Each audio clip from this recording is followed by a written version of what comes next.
ओम गणेशाय नमः। ओम नमः शिवाय। मैं निखिल ज्योतिषाचार्य आप सभी का मेरे चैनल पर पुनः स्वागत करता हूं। आशा करता हूं कि आप सभी स्वस्थ होंगे। महादेव की कृपा आप सभी पर सदैव बनी रहे। ये वीडियो मेष यानी कि एरियस के लिए बहुत विशेष है, क्योंकि वीडियो है आने वाले सप्ताह यानी कि 23 से 29 जून 2025 के साप्ताहिक राशिफल के बारे में। कैसा रहेगा आने वाला सप्ताह मेष के लिए। जो मेरा साप्ताहिक राशिफल होता है वो प्रमुखतः चंद्रमा और उनकी गति पे आधारित होता है। चंद्रमा एक ऐसे विशेष ग्रह हैं जो बहुत तेज गति से भागते हैं, 2.25 से 2.5 दिन में राशि बदल लेते हैं और मन के कारक हैं। जिस भी भाव में जाते हैं उसको एक्टिवेट कर देते हैं, ग्रहों के साथ संबंध बनाते हैं, उनको एक्टिवेट कर देते हैं। इसीलिए डे टू डे एक्टिविटीज़ पर उनका इम्पैक्ट बहुत होता है और इसलिए साप्ताहिक राशिफल की विशेषता बहुत होती है। क्या प्रभाव रहेगा आने वाले सप्ताह में ग्रहों का हमारे ऊपर, चंद्रमा के गोचर का हमारे ऊपर, इसी को समझने के लिए जो साप्ताहिक राशिफल होता है अति विशेष होता है। यदि आपकी लग्न राशि या चंद्र राशि मेष है, दोनों ही गाइडेंस के लिए राशिफल को देख सकते हैं। जहाँ से ज़्यादा सूट करता है, रिलेट करता है, वहाँ से देखिए। व्यक्तिगत तौर पे मेरा मानना है लग्न राशि से देखेंगे तो अच्छा, इनकेस नहीं पता तो चंद्र राशि से भी इसको देख सकते हैं। शुरू करते हैं। 23 तारीख को ऑलरेडी चंद्रमा आपके दूसरे घर में ही होंगे, वृषभ में। 22 की एकदम रात को आ गए होंगे और 24 तारीख रात के 11:45 के आसपास तक वो यहीं पर गोचर करेंगे। चंद्रमा का दूसरे घर में आना बहुत अच्छा होता है। वैसे भी जब दूसरे घर में आते हैं तो वो धन आगमन का सूचक बनते हैं। यहाँ पर जब वो आ रहे हैं तो वो उच्च की अवस्था में हो रहे हैं और केंद्र के स्वामी हैं और लाभ स्थान के स्वामी यानी कि शनि से दृष्ट हैं। अब शनि क्योंकि खुद 12वें घर में बैठे हैं और लाभ स्थान के स्वामी हैं, तो पहला तो इंडिकेशन होता है कि विदेश से पैसा आएगा, एमएनसी आदि में काम करते पैसा आएगा और धन की प्राप्ति होती ही है, क्योंकि चंद्रमा धन स्थान में उच्च के हैं। हाँ, 12वें घर में बैठे शनि देख रहे हैं, यानी कि खर्चा थोड़ा सा ज़्यादा हो सकता है इस टाइम पे, पर यह समय काफ़ी अच्छा है धन की प्राप्ति के लिए। चौथे घर के स्वामी हैं, अपने से लाभ स्थान में उच्च के हो गए, प्रॉपर्टी बेच के या प्रॉपर्टी से कुछ लाभ प्राप्त हो सकता है। इसके साथ ही ये ऐसा समय भी है जहाँ पर घर में भी पैसा आएगा, उन्नति होगी, भौतिक सुखों की प्राप्ति होगी। सब कुछ बहुत अच्छा है। बस ध्यान ये देना है कि शनि की दृष्टि है तो विषदोष बन रहा है। चंद्रमा चौथे घर के स्वामी, कभी कभी उदासीनता से घेर लेते हैं, ये घर में कलह कलेश हो सकते हैं और वाणी पर नियंत्रण बहुत इंपॉर्टेंट रहेगा, क्योंकि शनि का प्रभाव और चंद्रमा चंचलता, तो कुछ ऐसा बोल देंगे जो लोगों को बुरा लगेगा और फिर उसके बाद फिर चीज़ें हम संभालते ही रह जाते हैं। तो पहला ही अच्छा होता है कि हम कुछ ऐसा बोले ही ना कि लोगों को चुभे। लेकिन धन के रूप में आर्थिक दृष्टिकोण से गोचर बहुत अच्छा है। नवांश कुंडली बता रही है कि जीवन को सुधारने का, स्पेशली भौतिक जीवन को सुधारने का मौका मिलेगा। दशांश कुंडली कार्य क्षेत्र में सब ठीक है, लेकिन बहुत ऑर्गेनाइज रहिएगा। ऐसा लग रहा है थोड़ा सा आप चीज़ों को लाइटली लेंगे और गड़बड़ होगी।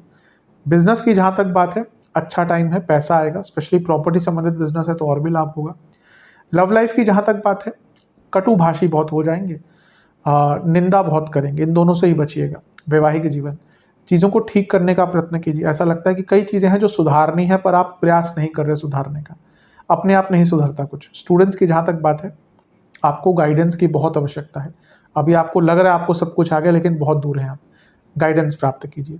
सेहत की जहाँ तक बात है, आंखों की प्रॉब्लम, दांतों की प्रॉब्लम, पेट के रोग, हार्मोनल इश्यूज। सर्वाष्टक में आपका 12वां घर वाली है, विदेश से पैसा तो आएगा ही लेकिन खर्चा भी बहुत होगा। 24 जून रात के करीबन 11:45 के आसपास PM चंद्रमा राशि बदल के मिथुन में आ जाएंगे और 27 जून सुबह के 2 बजे 2 AM तक यहीं पर रहेंगे। तीसरे घर के चंद्रमा बहुत अच्छा प्रभाव देते हैं। चौथे घर के स्वामी ही अपने से 12वें में, प्रॉपर्टी बेचने के लिए बहुत अच्छा योग है। और क्योंकि राहु का प्रभाव है तो अचानक से कोई बहुत अच्छा ऑफर आ सकता है अगर आप प्रॉपर्टी बेचना चाहते हैं तो। चौथे घर के स्वामी है चंद्रमा, राहु का प्रभाव है। अगर आप विदेश में हैं और कोई प्रॉपर्टी विदेश में लेना चाहते हैं तो उसका भी योग बहुत अच्छा बन जाता है।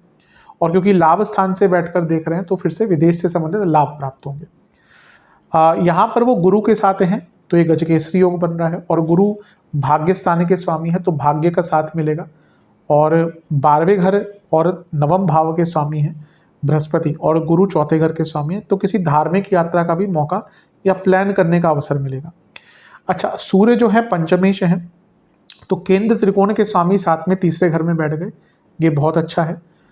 अमावस्या दोष भी तीसरे घर में कोई बहुत बुरा नहीं होता।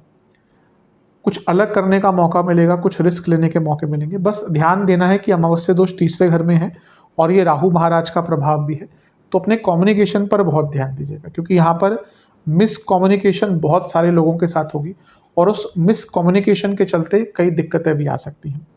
गुरु क्योंकि 12वें घर के स्वामी हैं, तो अभी भी खर्चे बढ़ते रहेंगे। अचानक से किसी यात्रा का प्लान मत बनाइएगा और अति उत्साह से भी अपने आप को दूर रखिएगा। ये सारे ग्रह मिलकर नवम भाव को देखेंगे, जिसमें से खुद नवम के भाव के स्वामी भी हैं और एक केंद्र का और त्रिकोण का स्वामी है, यानी कि भाग्य भी भरपूर साथ देगा। बस थोड़ा सा अपने उत्साह पर ध्यान दीजिएगा और किसी को भी कम्युनिकेशन के द्वारा नीचा दिखाने की कोशिश मत कीजिएगा, बहुत बहस होगी वरना। नवांश कुंडली बताती है कि अपने पूरे व्यक्तित्व में एक स्थिरता रखिएगा। दशांश कुंडली कार्य क्षेत्र में बहुत कुछ सीखने का मौका मिलेगा, अच्छा काम करने का मौका मिलेगा, कलीग से बनाकर रखिएगा। बिजनेस में बहुत शुभता दिख रही है, बिजनेस में बहुत लाभ दिख रहा है। बच्चों से संबंधित, एंटरटेनमेंट से संबंधित, खाने से संबंधित कोई बिजनेस है, बहुत लाभ मिलेगा। लव लाइफ, सेल्फ रिस्पेक्ट पर ध्यान दीजिए, एक दूसरे की, अपनी भी, इसकी कमी दिख रही है। वैवाहिक जीवन में अच्छा नहीं है, बहुत बड़े झगड़े हो सकते हैं, तांडव सारा मच सकता है। कम बोलिएगा और ज़्यादा एक्सपेक्ट मत कीजिएगा। जहाँ तक स्टूडेंट्स की बात है, बहुत शुभ समय है, बहुत शुभ समय।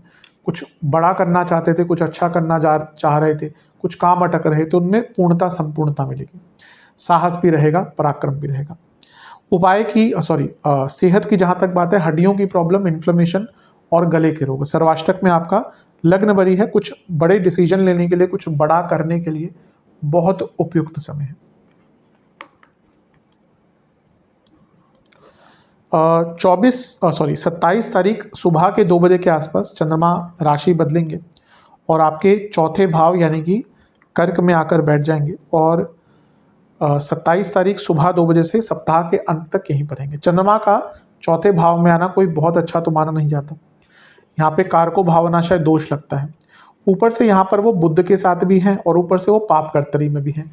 एक साइड सूर्य, एक साइड मंगल केतु, तो ये थोड़ा सा कष्टकारी टाइम हो सकता है। बुध और चंद्रमा की युति कभी कभी बहुत कंफ्यूजन क्रिएट करती है और क्योंकि कारको भावनाशय दोष भी उत्पन्न हो रहा है, ये और भी प्रॉब्लमेटिक है।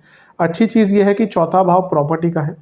अब क्योंकि बुध छठे घर के स्वामी है, अदालती कार्रवाइयों के कारक है, तो कोई प्रॉपर्टी का इशू चल रहा था, कोई प्रॉपर्टी में नाम अपना चढ़वाना था, कोई लीगल प्रोसीडिंग्स थी, वो आपकी पूरी हो सकती है। लेकिन जब चौथे घर में चंद्रमा ऑलरेडी है, कारको भावनाशय दोष लग रहा है, तो ये घर में कलह कलेश भी करवा सकता है। खर्चे तो पूरे हफ्ते बहुत बढ़ेंगे आपके और मानसिक स्थिति बहुत कंफ्यूजन, लोगों घर में बहस, मिसकम्युनिकेशन, ये बहुत तंग करेगा क्योंकि मंगल सूर्य ने घेरा हुआ है चौथे भाव को और चंद्रमा आकर कारको भावनाशय दोष पे लगा रहे हैं, तो बहुत बड़े स्तर पर झगड़े हो सकते हैं, बहुत बड़े स्तर पर आर्ग्यूमेंट्स हो सकते हैं। तो कोशिश कीजिए इन आर्ग्यूमेंट से अपने आप को दूर रखिए, तभी आपके लिए अच्छा रहेगा। कर्क राशि में है, ऑलरेडी अपनी राशि है, राजयोग बना रहे हैं, ठीक है, इसमें कोई मैं मना नहीं कर रहा, लेकिन क्योंकि चंद्रमा बुध के साथ हैं, इतना प्रभाव है कारको भावनाशय पाप कर्तरी, तो इमोशनल डिस्टर्बेंसेस बहुत दिख रही हैं और इस इमोशनल डिस्टर्बेंसेस के कारण ही घर में काफ़ी कलह कलेश हो सकते हैं। अपनी मानसिक स्थिति पर बहुत कंट्रोल रखने का आवश्यकता है। किसी पर विश्वास ना करें, किसी से फालतू की बहस ना करें, किसी से ज़्यादा एक्सपेक्ट ना करें और किसी पर इमोशनली डिपेंडेंट ना रहें। इन सब चीज़ों पर ध्यान दीजिएगा क्योंकि यहाँ से 10वें घर को देख रहे हैं। कार्य क्षेत्र में भी थोड़ा सा ना मन कम लगेगा और गलतियाँ ज़्यादा हो सकती हैं। नवांश कुंडली बता रही है कि बहुत इमोशनली उतार चढ़ाव रहेगा, जितना नियंत्रण हो सके उतना नियंत्रण रखेगा। दशांश कुंडली कार्य क्षेत्र में एक स्थिरता लाने का प्रयास कीजिएगा, गलतियां बहुत होती दिख रही हैं। बिजनेस में नुकसान हो सकते हैं अपनी गलतियों के कारण और अगर पार्टनरशिप वाला बिजनेस है तो लड़ाई झगड़े भी हो सकते हैं पार्टनर्स के साथ। लव लाइफ सेम, इमोशनल तत्व बहुत दिख रहा है, तो वही छोटी मोटी बातें जो लड़ाई की होंगी नहीं लेकिन वो लड़ाई में कन्वर्ट हो जाएंगी। वैवाहिक जीवन की जहाँ तक बात है, यहाँ पे शांत रहिएगा, ज़्यादा एक दूसरे से बात ना ही करें तो अच्छा है। स्टूडेंट्स के साथ भी वही दिख रहा है कि आप छोटी छोटी बातों पे इतने भयभीत हो जाएंगे ना कि वो आगे चलकर आपको ही तंग करेगा। बहुत इमोशनल टाइम है हफ्ते का अंतिम भाग। जहाँ तक सेहत की दृष्टिकोण है, कफ रोग, इन्फेक्शन, स्किन डिसऑर्डर्स। सर्वाष्टक में आपका धनस्थान बली है, घर में पैसा आ सकता है लेकिन बहुत अजीब सा माहौल रहेगा। उपाय के स्वरूप में आपको हनुमान बाहुक का 2 बार पाठ करना है। आशा करता हूँ कि वीडियो काम आएगी। चैनल पर नए हैं सब्सक्राइब कीजिए, वीडियो को लाइक कीजिए। मिलता हूँ आप सभी से अगली वीडियो में, तब तक के लिए ओम नमः शिवाय।